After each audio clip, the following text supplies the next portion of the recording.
Ruben Amorim arrives in Manchester. Luke, this has been low-hanging fruit for you. You are in a local United supporters group. You've even got Red Devil tattoos on your body. Just the one. Are you excited? And should United fans globally be excited for this hire, or is this another kind of false dawn? Two reasons why I'm excited. Number one, we don't have Erik ten Hag at the club anymore. There is no evidence to suggest that he really ever did have a handle on the job. There was no evidence to suggest that he really had any sort of semblance of a system or a philosophy or style, really knew how to get the best out of his players. Yeah, his head looked like a big bean. So really quite happy to see the back of him. No, just a lovely guy, like genuinely really nice fella and all that, but I don't think he belonged at this club. I really don't.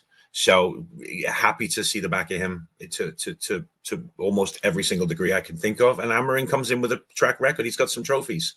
And my only reservation is that he's going to come in with, we talked about this a little bit, and I know you're aware of this, that he comes in with this like really specific style, really specific tactical setup that I don't think United have the personnel to really pull off right now today. I could be wrong, happy to be wrong, but I don't know. I don't see it.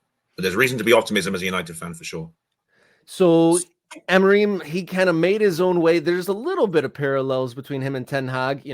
Did very well in one of the Stepstone leagues. Forgive that terminology, but a league that's very good and well respected, but there's levels above it. Got a lot of did well for that team domestically, made some waves in European competitions, is one of the hot young names, rising names in European football management. And then similar to Ten Hag, he's bringing his coaching staff, bringing his own philosophy and all that. Do you get nervous about those kind of parallels? I mean, Amorim seems to be self-made. I mean, he kind of broke some molds. He had some management jobs where he didn't even have licenses, kind of has done things his own way so far. Do you think that differentiates? Are you nervous about any parallels at all? Nope. Next question. No, I'm not. I'm nervous. I'm nervous about certain aspects, but I'm not. Let's bear this in mind. I know this is not the Manchester United of old. This is not the all-seeing, all-knowing, all-conquering United of 7,000 years ago that would just mop the floor. And you trusted their decisions. You knew that whatever was going on at the club was probably at least somewhat smart and forward-thinking. They pursued this guy so hard, Rob. They really pursued this guy. They begged and pleaded with him to come. And I just have a hard time imagining a Premier League team of this standing going after the wrong guy and pursuing the wrong guy and pursuing him inappropriately to the degree where they were just, they were willing to just, basically call him an Uber right there and then. Hey, come out right now. We need you. And, it's hard to gauge what a track record in a country like Portugal or Belgium or Switzerland or Sweden or, the Netherlands really sort of translates to on a bigger scale, such as the Premier League, Spain, Italy, France, Germany, what have you. But he's got trophies in his pocket, and it's a pretty competitive league in Portugal. This guy knows what he's doing, and he was pursued extremely aggressively. The ironic thing is, Rob, and we talked about this as well, his replacement, his temporary stand-in, Ruud van Nistelrooy, former United great, who my mum remembers and was really fond of, he went undefeated in the 4 games that he stood in for, 3 wins and a draw. Is that to be completely discounted? Did they actively, aggressively pursue a guy when they had a guy? That's hard to say. I mean, the new manager bounce is a thing.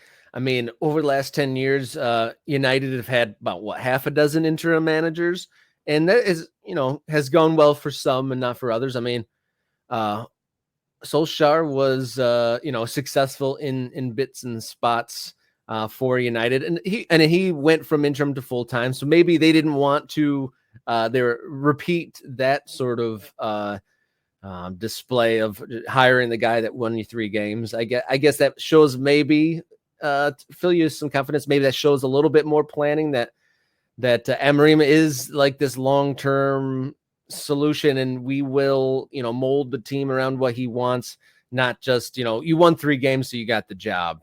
I'd say that looks like maybe better planning. I mean, obviously, you don't want to see the back of Van Nistelrooy completely. He has moved along, or he was moved along within this last week following that last match at the weekend. But the new man at the top for United joins as the Red Devils are in 13th place in the Premier League. They do have a somewhat favorable run of matches. They return from this international break against Ipswich, then in Europa League against Bodø/Glimt, and then at home against Everton. So kind of a decent runway for him. Do you think that the new boss is going to hit the ground running here? There's no reason for him not to. I just hope to goodness he understands what he's working with here. Because this is the funny thing. Yeah, we're not in a position to be able to go out and spend $200 million again on new players. So it's almost like this lather, rinse, repeat cycle where, we've got new players. And now Amorim's going to come in and he's going to ask for new players to, instill his vision and his philosophy. And it's going to be like, okay, so we have to wait another 2, maybe 3 transfer windows before those changes come in. By which time are we still, Nate, are we still in 13th in 2 years' time? Who knows? You're absolutely right. This is a team on the ropes, but you've got to understand as well that so the Dallas Cowboys, they still sell tickets. So the New York Yankees, they still sell tickets. Mike Tyson is gonna have 5 billion people watching him probably on Friday night when he's knocked down by that irritating little fella Jake Paul. The names are the names, and the names are going to last for a long time. Maybe past their sell-by date a little bit, but we still care a little bit. Nothing to do with the fact that I'm a fan, but there's a reason why people are talking about Leo Messi and Argentina and the Yankees and the Cowboys and the Lakers. There's a reason. These names they matter on a global scale. Form is temporary, class is permanent. I mean, at some point, United are going to figure some stuff out and get some proper silverware in. Yeah, hopefully they don't figure out too quickly. I'm not too upset about United being in 13th at the